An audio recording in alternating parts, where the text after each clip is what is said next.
Assalamualaikum warahmatullahi wabarakatuh.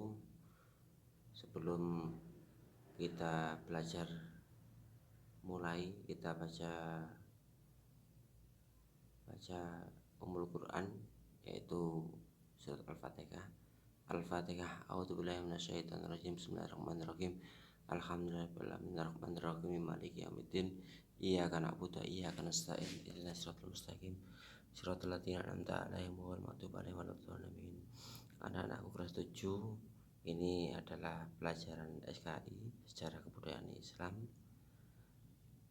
Sebelum kita mulai, perlu kalian ketahui, di sini adalah daftar isi yang harus kita capai, antara lain KI, K1, K2, K3, dan K4, yaitu menghayati, kemudian misi Nabi Muhammad, kebenaran risalah Nabi Muhammad, menghayati perintah Allah, dan menghayati nilai positif. Yang kedua, yaitu mengamalkan perilaku kasih sayang terhadap sesama, menunjukkan sikap gigih dan sabar, menjalankan sikap bijaksana dalam menjalani kegiatan dakwah.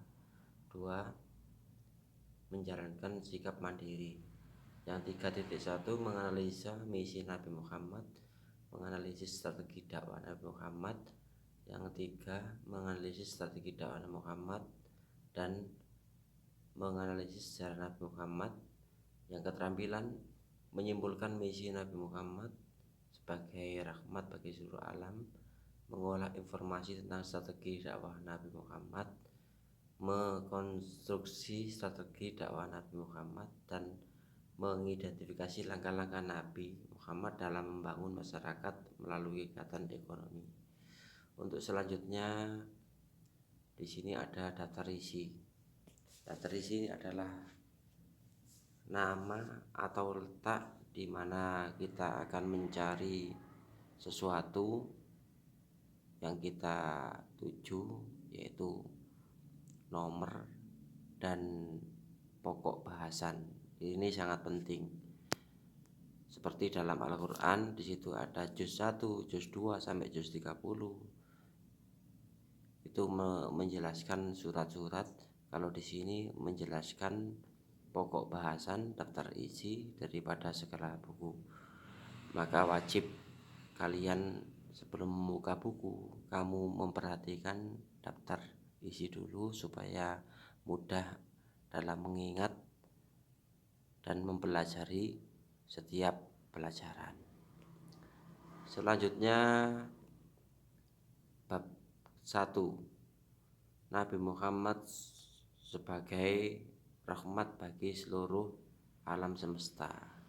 Isi bab 1 di situ sesuai dengan surat Al-Qur'an yang terdapat pada surat Al-Anbiya ayat 107 yang berbunyi, wa ma arsalnaka illa rahmatan lil alamin, dan tidaklah kami mengutus kamu wahai Muhammad melainkan untuk menjadi rahmat bagi seluruh alam. Di sini untuk selanjutnya, peta konsep.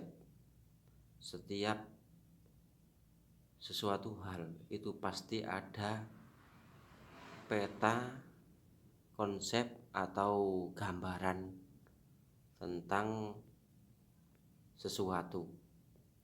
Di sini peta konsepnya yaitu Nabi Muhammad sebagai rahmat bagi alam semesta. Yang pertama, dakwah. Apa sih dakwah itu? Dakwah adalah mengajak atau menyeru kepada hal yang baik. Namanya dakwah. Di situ ada beberapa langkah, ada 3 langkah. Langkah yang pertama yaitu penanaman akidah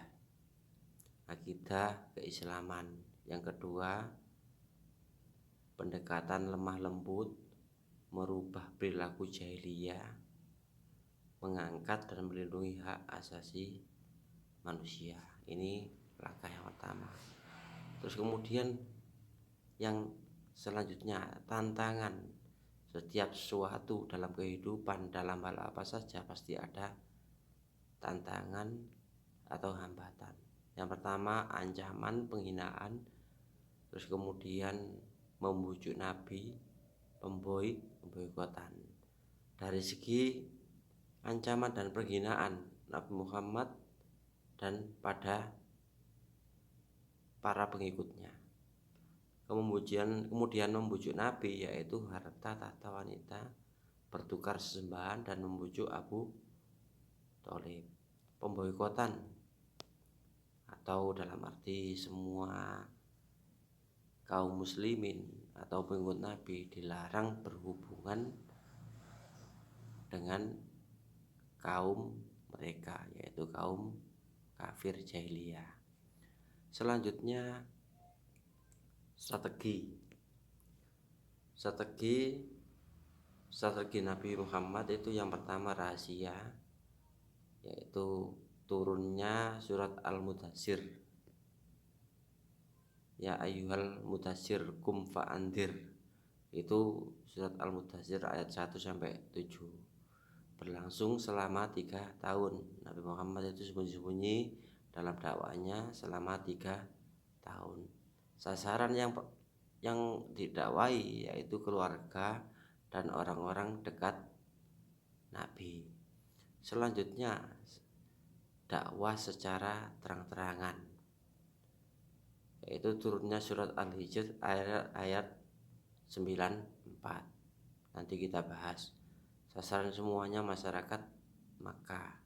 Ada yang menolak, ada yang menerima. Sedangkan kaum Quraisy gencar memusuhi Nabi. Hijrah. Selanjutnya metode hijrah ke Taif dan hijrah ke Habsyi. Baiklah, kita itu adalah peta konsep. Selanjutnya di situ ada kondisi masyarakat Arab pra-Islam atau sebelum Islam. Di situ dalam bentuk ada sesembahan orang-orang kafir dalam bentuk patung. Ada juga Lata, Uzza, Manna, Siwa, Togut, dan macam-macam patung yang lainnya. Nah, patung tersebut itu dibuat oleh orang-orang jahiliyah, orang-orang kafir yang sangat seram. Ada yang juga berbentuk semacam raksasa, kemudian disembah oleh orang kafir. Ada juga patung yang terbuat dari makanan. Kalau sudah menyembah Tuhan tersebut itu dimakan oleh orang kafir. Selanjutnya di sini ada kepercayaan bangsa Arab pra-Islam.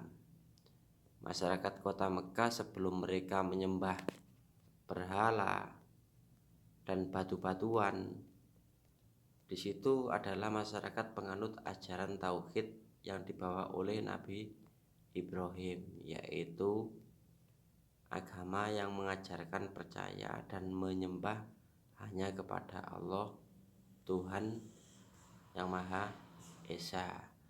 Kemudian ajaran tersebut itu terus menerus diteruskan kepada nabi-nabi sebelumnya sampai sekarang. Sejumlah nabi-nabi setelah Nabi Ibrahim akhirnya sampai adanya orang beribadah di Ka'bah. Tapi pada saat zaman Nabi, agama-agama tersebut itu disalahgunakan, salah tujuan, dan sangat melenceng dari aturan kaidah atau kaidah Islam. Di situ juga ada juga perilaku dari orang-orang pembesar suku Khuza'ah bernama Amir bin Lu'ay atau Khuzai. Ini pergi ya ke Syam, Syria.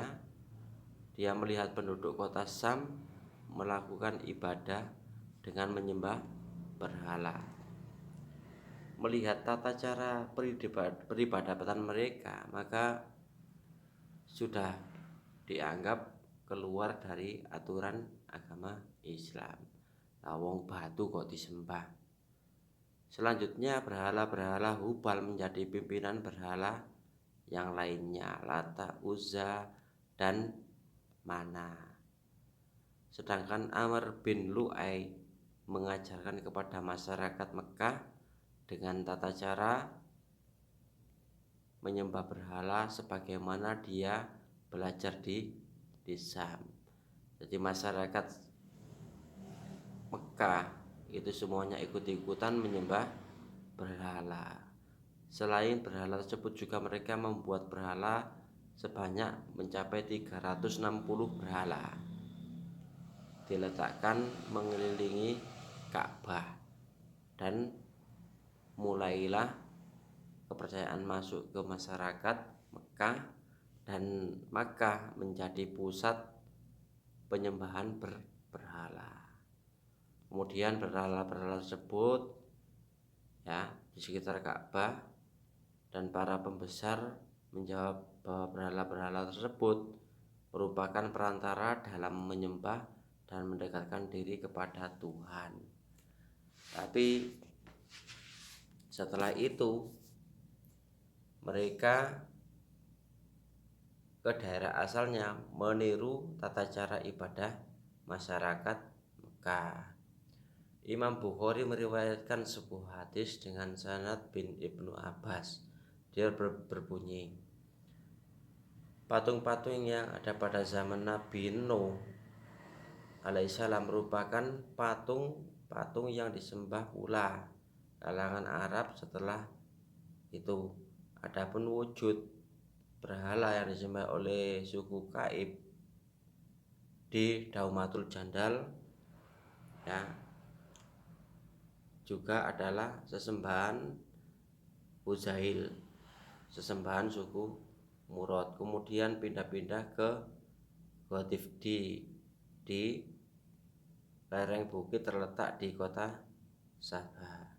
Di situ ada berbagai macam cerita, yaitu ada yang berdiam diri di sisi berhala, berlindung kepadanya dan memuji. Ada juga ketika berhaji mereka bertawaf mengelilingi berhala-berhala tersebut dan bersujud kepadanya, mendekatkan diri kepadanya dengan memberikan berbagai sesembahan. Memang kota Ka'bah itu terkenal, kota Mekah di dekat Ka'bah terkenal tempat yang sangat sakral. Minta apa saja akan diberi, insya Allah gitu. Dan juga adapun materi-materi selanjutnya, di situ ada juga kondisi